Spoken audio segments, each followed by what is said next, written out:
Hi, this is Jessica DeMassa. I'm in the GuideWell Insights Lounge here at Singularity University's Exponential Medicine 2017. And joining me in the lounge right now, I have Anna Young. She is the CEO and co-founder of Maker Health. So Anna, welcome to the GuideWell Insights Lounge. Tell us a little bit about Maker Health. Thanks, Jessica. Thrilled to be here. It's been an amazing conference so far. Fantastic. So Maker Health was spun out of MIT in 2015, and our mission is to bring prototyping tools to anyone who wants to make medical devices. Okay. And empower really a whole community of innovators working at the front lines of care, receiving care, to create the solutions that they want for themselves. That's fantastic. So tell me a little bit more about this. As we were talking before the interview, you had said specifically that you're focused on doctors and nurses and helping them kind of bring their ideas to life in a hospital. So how are you doing that? Well, we should probably back up. What is a makerspace for anybody who's not really familiar with that? I know there's a big movement out there, but just in case. So a makerspace is a prototyping facility. Okay. So it is, imagine tools, materials, and anything that you need to make what you want to create. So traditionally it started with like garage makerspaces, right? So that is have people having access to tools.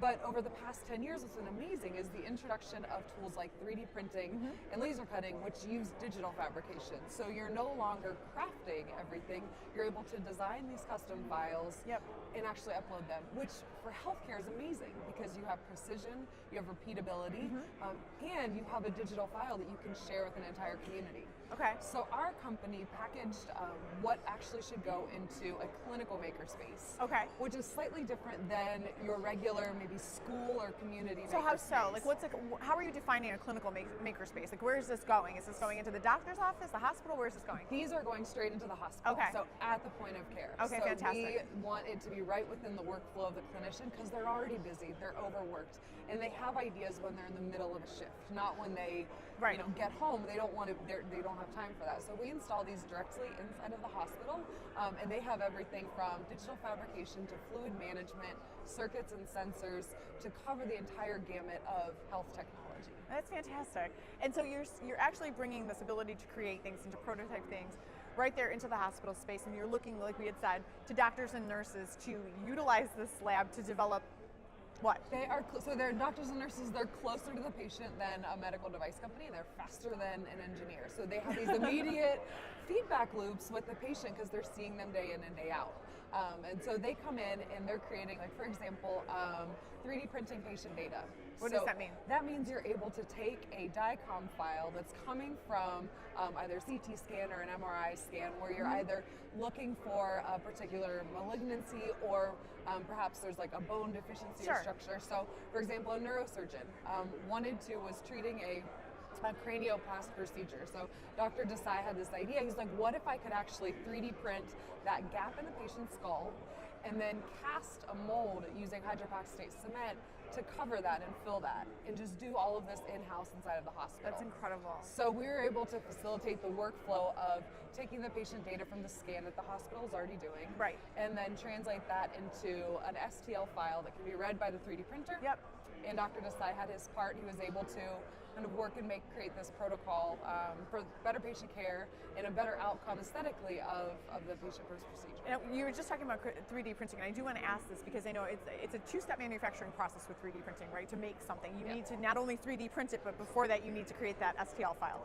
So how are you bridging that gap? Because that's not easy. Like typically that's like AutoCAD that does that. And so are these physicians, I mean, how are they able to even like bring their idea to bear in a digital environment? Do you guys provide that service for that? Absolutely. So that's one of the things that we wrote out. With each of these spaces comes a package of training. So those are bite-sized modules where people can walk through and learn the technology, not needing to get an engineering degree, but really saying like, okay, I'm going to go through these tutorials. I'm going to take a 15-minute break and start to build these parts. And it's a skill that they build over time. There's certainly a learning curve. But I wasn't trained in engineering. And so I learned how to use all of these tools. And that's what's amazing. And the bigger picture, and what we see is that there's now a community of people who are using this. And instead of, one of the natural thoughts maybe, okay, let's pair clinicians with engineers. And eventually down the line that makes sense. But really what we want to do is build that prototyping literacy and fill the gaps so that clinicians can be better collaborators with engineers. And that it's not a black box of, oh, this magic technology that somebody knows how it works, but not me. Because when this care team closest to the patient who has all these great ideas, when they understand the tools and how to do it, then they can actually realize their ideas so much faster. Well, it almost gives them another language with which to communicate what they need. Like now I can just make it and show you a prototype of it, and then we can riff on it and iterate from there. Absolutely. Fantastic. And so even another layer. So collaborating with engineers is one, but collaborating with patients.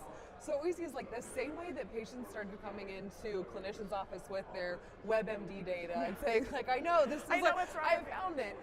The same thing is happening with medical devices because access to tools has been democratized. Sure. So patients are able to, there's an entire community, Night Scout and OpenAPS, where diabetic patients have been able to modify their CGM to send their data over Bluetooth instead of a little walkie-talkie so they can see to the cloud.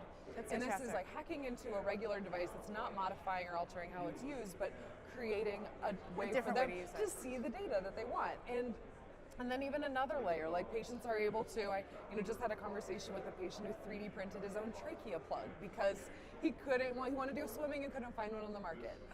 So even it's almost a responsibility of clinicians to start to understand how this technology can be used in healthcare, because patients are going to be doing it anyway. And so to have a more dynamic conversation about, well, what do you actually need? And then be able to prescribe it and instead of trying to wait or find. That's really empowering for the whole system and everybody in it. Without a doubt. It's so fascinating to think of this makerspace in a hospital setting, and there really is a movement going on where people are definitely rolling up their sleeves and putting their ideas down in different ways. Why is this so important to have this in healthcare? So one of the most amazing things about the maker movement is the ability for people to share what they're learning and doing, and know that they may or may not get something out of it, but they have a skill and they want to contribute to that. And so there's so many silos in healthcare right now that being able to take advantage of this like open community, open access is incredibly important. And then another layer is just the black boxes of medical device design. And for so many years that has been really the standard of practice is just we're going to get a box and it's going to do amazing things, then we're going to push buttons and not exactly know how it works. Right. Or if you look at the history of how medical devices were made, leading up into the 70s, like the people who were using them were also the people making them. Right. That was just how it went. It evolved. And we lost that over time. But those ideas didn't go away. So we still have that same workforce and that same passion. And doctors and nurses go into healthcare because they want to be empowered to help patients. Fantastic, Anna. Well, thank you so much. This is such an amazing concept, and we're going to start looking for this in hospitals everywhere. I think that's really exciting. We can't wait. We're having fun growing both in the U.S. and globally, so fantastic. Look forward to it. Well, good luck to you. It's Maker Health, right? Yes. Maker Health, and we're hacking the way medical devices are made. Hacking the hospital supply closet. Fantastic. Absolutely. Well, thank you so much for joining us. I'm Jessica DeMassa here in the GuideWell Innovation Insights Lounge at Singularity University's Exponential Medicine 2017. Thanks so much.